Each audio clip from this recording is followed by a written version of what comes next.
Welcome back to my channel Rannabati with Basira. আশা করি আপনারা সকলে খুব ভালো আছেন আর আমিও ভালো আছি। তো আজকে আমি আপনাদের সঙ্গে শেয়ার করব টক মিষ্টি মাছের ঝোল। তার জন্য আমি এখানে নিয়ে নিয়েছি ছোট ছোট মাছগুলো।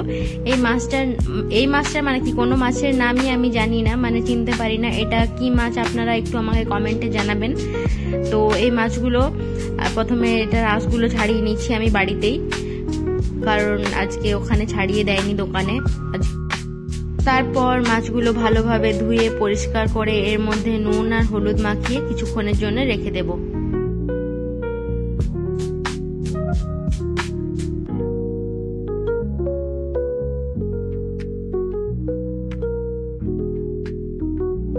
মাছের ঝোল হোক বা ঝাল, ভাজা, টক, মিষ্টি আপনারা প্রায় সবাই বানাতে পারেন, কিন্তু আমি কিভাবে বানাই সেটাই আমি আজকের রেসিপিতে আপনাদের সঙ্গে শেয়ার করব।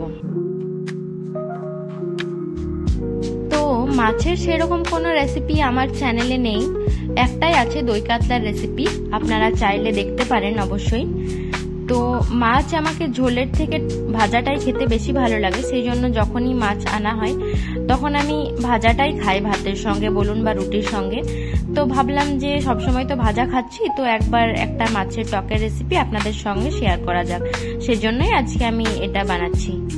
তো তারপর এখানে আমি মাছগুলো ভেজে নিচ্ছি।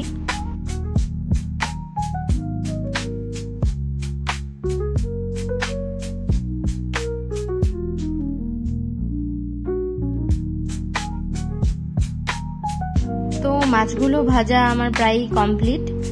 এই তো আমার মাছ ভাজা হয়ে গেছে। এখানে আমি কেটে রেখেছি পেঁয়াজ, কিছুটা রসুন আর দুটো শুকনো লঙ্কা, টমেটো আর কাঁচা লঙ্কা চেরা, ওটা রান্নার শেষে দরকার হবে।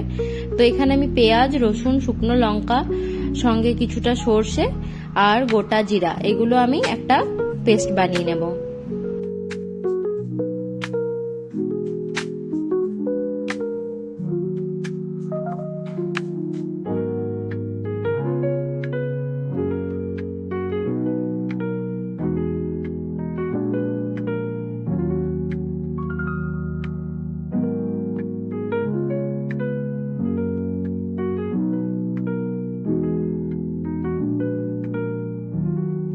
তারপর এখানে আমি নিয়ে নিচ্ছি টকের জন্য বাড়ির তৈরি আমের আচার। এখানে আপনারা চাইলে তেঁতুল জল ব্যবহার করতে পারেন অথবা লেবুর রসও ব্যবহার করতে পারেন, কিন্তু লেবুর রস ব্যবহার করলে সেটা রান্না হয়ে যাওয়ার একদম শেষে দেবেন, না হলে লেবুর রস ফোটালে আবার তেতো হয়ে যায়।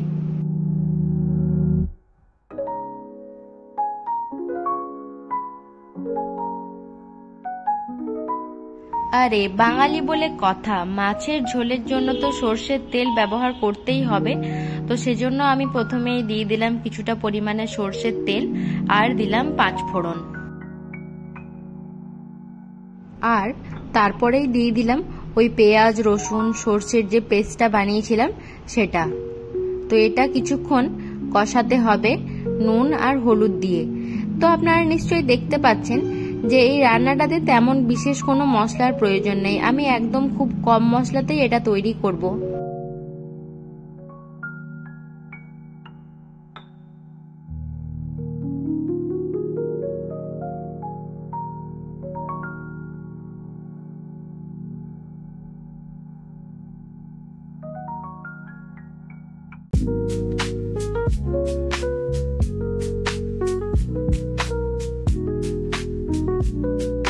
তো এই সর্ষে মশলাটা বেশ কিছুক্ষণ কষানোর পর এবার আমি দিয়ে দিচ্ছি কেটে রাখা টমেটোগুলো, আর সঙ্গে দেব সামান্য পরিমাণে নুন টমেটোটা গলানোর জন্য।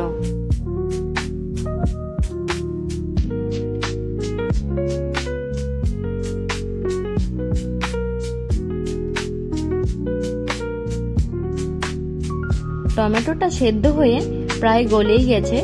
তো এই মুহূর্তে আমরা দিয়ে দেব ওই টক আচারটা।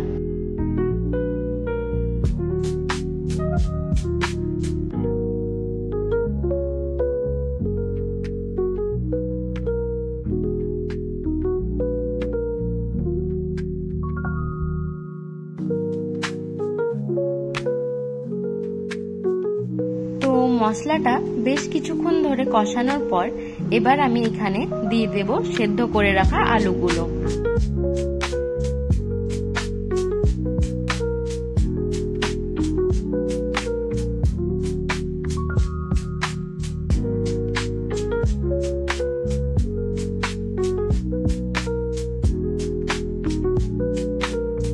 আলুগুলো দিয়ে বেশ কিছুক্ষণ কষানোর পর এবার ঝোল করার জন্য এতে আমি দিয়ে দেব কিছুটা পরিমাণে জল। আর ঝোলটা বলেছিলাম না যে টক মিষ্টি হবে, তার জন্য এতে দিয়ে দেব কিছুটা পরিমাণে চিনি।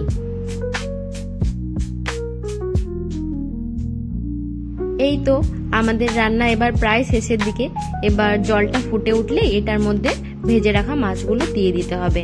তো দেখতেই পেলেন কত সহজে আমাদের এই টক মিষ্টি মাছের ঝোল তৈরি হয়ে গেল। তো আজকের আমার ভিডিওটা আপনাদের কেমন লাগলো সেটা আমাকে অবশ্যই কমেন্টে জানাবেন। ভালো লাগলে লাইক করবেন আর চ্যানেলটি সাবস্ক্রাইব করতে ভুলবেন না কিন্তু। দেখা হচ্ছে খুব শীঘ্রই পরের একটা ভিডিওতে। ততদিন সকলে ভালো থাকবেন, সুস্থ থাকবেন। আর আমি বলছিলাম যে পাশে থাকা বেল আইকনটি অবশ্যই প্রেস করবেন, যাতে আমার নতুন কোনো রেসিপি এলে সবার প্রথমে আপনার কাছে নোটিফিকেশন যায়। তো টাটা।